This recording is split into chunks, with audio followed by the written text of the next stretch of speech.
اسی لیے ہی کیا گیا تھا کیونکہ اس وقت مرزا صاحب کو بہت پیسے آتے تھے جب یہ وفات سے پہلے، اور انہوں نے میں نے بتایا کہ ان کا اتنا بجٹ بھی ہو گیا تھا جو کہ 2-2.5 لاکھ روپے تک جا پہنچا 1908 تک.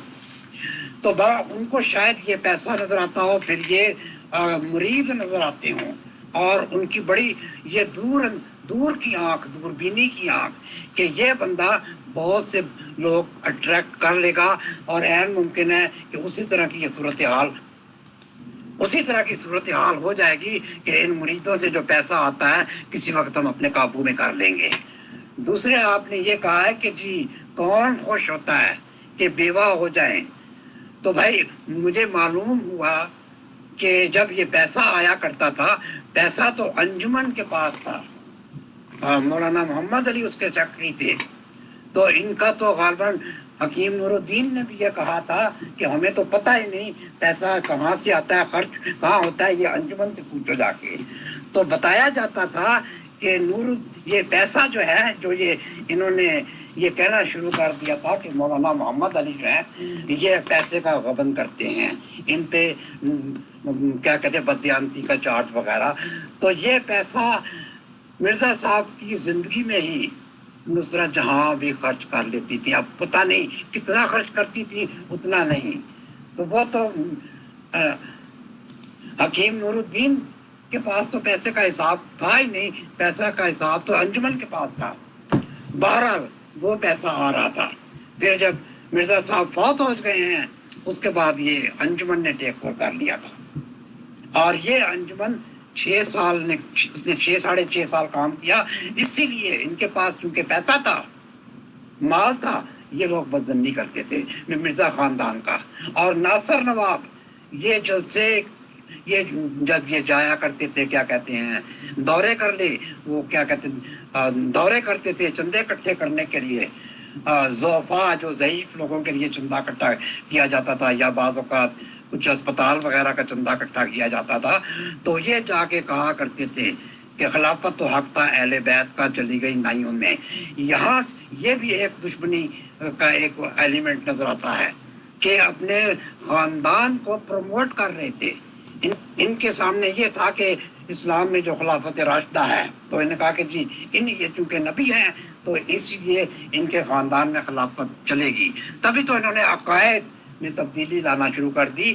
اور جو کیا کہتے ہیں، اللہ پاک آپ کا بھلا کرے، جو رسالت تشہید الاذان کو لکھا گیا، اور اس کے بعد الفضل بھی انہوں نے اپنا رسالہ جو ہفتہ یہ روزنامہ الفضل، تشہید الاذان تو مہینے میں ایک دفعہ چھپتا تھا.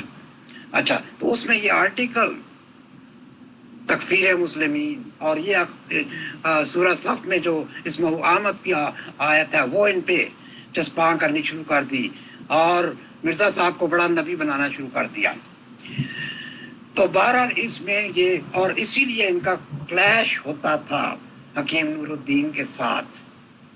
اور اسی لیے جب یہ دیکھا گیا کہ یہ بدزنی کر رہے ہیں، اور یہ کہتے تھے مولانا محمد علی یہ لوگوں کو کہا کرتے تھے، حکیم نور الدین کو اندر جو شکایتی ٹٹو ہوتے تھے وہ کہتے تھے جی یہ مولانا محمد علی آپ کو خلیفہ نہیں سمجھتے. تو بہرحال میں اس بحث پہ اب نہیں جاتا، بہت باتیں ہو گئیں.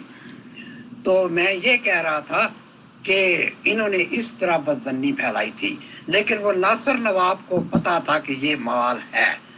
تو بہرحال آپ کہتی ہیں کہ جب بندہ وہ جو اس کے 4-5 بندے، یعنی ان کے بیٹے کتنے 4 بیٹے اور 2 بیٹیاں تھیں، تو وہ ظاہر ہے ان کی موجودگی میں باغ فوت ہو جائے تو ٹھیک ہے، اس میں کوئی شک نہیں.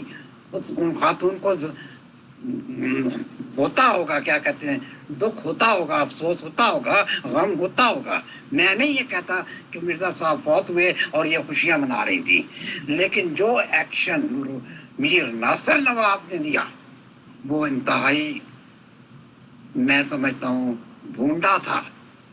جا کے بتانا ان معاندین کو، احرار جماعت کو، کہ مرزا صاحب حیضہ سے فوت ہو گئے ہیں. تو یہ تھا. اچھا، اس کے بعد ظاہر ہے سارا نظم و نسق انجمن نے سنبھال لیا تھا. تو ان کے حکیم نور الدین کے پاس تو اتنا پیسہ تھا ہی نہیں، انہوں نے جو کوئی تھا ان کو دے دیا. سمجھ گیا. ان کے پاس تو اتنا پیسہ تھا ہی نہیں. تو انجمن نے پھر ان کو غالباً 60 روپیہ مہینہ کے حساب سے ان کا جو ہے وظیفہ مقرر کر دیا. کیونکہ ان کے تو مرزا صاحب کے تو ویسے ہی انہوں نے اپنی زندگی میں لکھ گئے تھے کہ میرے پاس تو جب سے میرے والد فوت ہوئے ہمیں تو اپنے روزی روٹی کی فکر تھی. تو اسی کی فکر تھی کہ اب والد صاحب فوت ہو گئے تو کہاں سے اب آگے وہ پینشن بند ہو گئی. تو کہتے ہیں کہ اس وقت مجھے الہام ہوا الیس اللہ بکافٍ عبدہ کہ کیا اللہ اپنے بندے کے لیے کافی نہیں ہے. یہ الہام تھا. تو حضرت صاحب کو پھر کچھ تسلی ہوئی. انہوں نے پھر اس الہام کی وہ کہتے ہیں انگوٹھی بنوائی. وہ بے بیٹا میں اس کہانی میں اس سٹوری میں نہیں جاتا. That's a long story. تو اس کے بعد کہتے ہیں کہ جماعت سے اس خاندان کو وظیفہ حکیم نور الدین کے زمانے میں ملتا رہا ہے. اب ان کو پتا تھا کہ جماعت کے پاس تو مال بے شمار ہے اور میر ناصر نواب تو جو پلانر تھے اس کے وہ اپنے نواسے مرزا محمود کے ساتھ آئندہ جو پروگرام بنا رہے تھے آئندہ پلان بنا رہے تھے کہ اب ہم نے کیسے گدی کو گریب کرنا ہے. تو میں نے آپ کو کہانی بتا دی کہ کس طرح انہوں نے انصار اللہ پارٹی بنائی لڑکوں کی ان کے حوالے کیا وہ ڈنڈا بردار جو تھے اور پھر تشہید و اذہان میں بچوں میں وہ برین واشنگ کی. اور اس کے بعد انہوں نے جو اخبار تھے الفضل. اچھا مجھے بتایا گیا کہ جو البدر اور الحکم جو اخبار تھے وہ بھی مرزا محمود کے انڈر تھے. اچھا دوسرے میں آپ کو یہ بھی بتا دوں کہ جو یہ پیغام صلح رسالہ جو کہ لاہور کے اصحاب نے لکھا تھا یہ حکیم نور الدین کی اپروول سے لکھا گیا.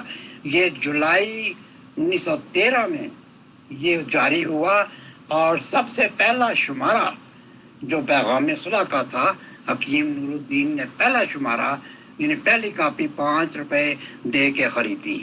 تو حکیم نور الدین کا کنٹرول یعنی پیغام صلح اور دوسرا باقی جو اخبار تھے وہ تو مرزا محمود اور ان کی پارٹی کے پاس تھے. اور حکیم نور الدین ویسے بھی زندگی کے آخری سال میں فیبل تھے بیمار تھے. عمر 80 سال سے تجاوز ہو چکی تھی. تو بہرحال اس طرف تو نہیں لیکن باقی معاملات مولانا محمد علی خواجہ کمال الدین وغیرہ یہ سنبھالتے تھے. اور دوسرے دوست ڈاکٹر بشارت احمد ہو گئے آسن امروئی صاحب ہو گئے بڑے بڑے لوگ. تو یہ جماعت کا نظم و نقش سنبھالتے تھے. وہی ان کی کیا کہتے ہیں جتنے بھی نشر و اشاعت ہوتی تھی کتابیں چھپتی تھی تفسیریں اور وہ کیا کہتے ہیں قرآن مجید کے درس احادیث کا درس یہ ان کے ذمہ تھا. تو یہ تھی میں سمجھتا ہوں سٹوری. اور اس سٹوری میں نے آپ کو بتا دیا کہ ان کی دشمنی ان کے گھر سے میر ناصر نواب سے شروع ہوئی. اس نے کیا کہتے ہیں اپنے نواسے کو ساتھ ملایا اور اپنی بیٹی کے ساتھ یہ پلاننگ کی. تو اب میں آتا ہوں اگلے ٹاپک کی طرف کہ اگلا مرحلہ کیا ہوگا. اس سے پہلے آپ کے پاس کوئی سوال ہو تو مجھ سے پوچھ لیجئے کہ وہ جی اگر آپ کے پاس کوئی سوال نہیں ہے تو میں اجالا صاحبہ کے وہ دوسرے سے ایک اور بھی سوال انہوں نے کیا تھا کہ کیا وجہ ہے کہ اتنی جو تنظیم اسٹرانگ تنظیم انہوں نے مرزا محمود نے بنائی ایک اعلیٰ قسم کا ایک بڑا منظم نظام وہ منظم سا وہ سسٹم انٹروڈیوس کیا اس کے پیچھے کون تھے. تو میں اس بارے میں یہ کہوں گا کہ مرزا محمود اور ان کے خاندان والے اور یہ میر ناصر نواب ان کے نانا جان یہ بڑے لکی تھے. ان سب کو حکیم نور الدین کی وفات کے بعد وہ سارے کے سارے بنی بنائی جماعت مل گئی اور اس میں بڑے بڑے عالم بھی تھے بڑے بڑے عالم تھے اور جو اندرون خانہ ان کے ساتھ ملے ہوئے تھے سوائے ان لاہور جماعت کے علماء کے. تو میں اب آپ کو اس کے بعد کہ ان علماء نے کیا رول ادا کیا وہ میں بتاؤں گا. محترم مشتاق صاحب پلیز آپ کنٹینیو رکھیں. اور ہم تو کیونکہ خدا کے فضل و کرم سے نیوٹرل نظریہ رکھتے ہیں چاہے ہمارا پیدائشی دھرم ہو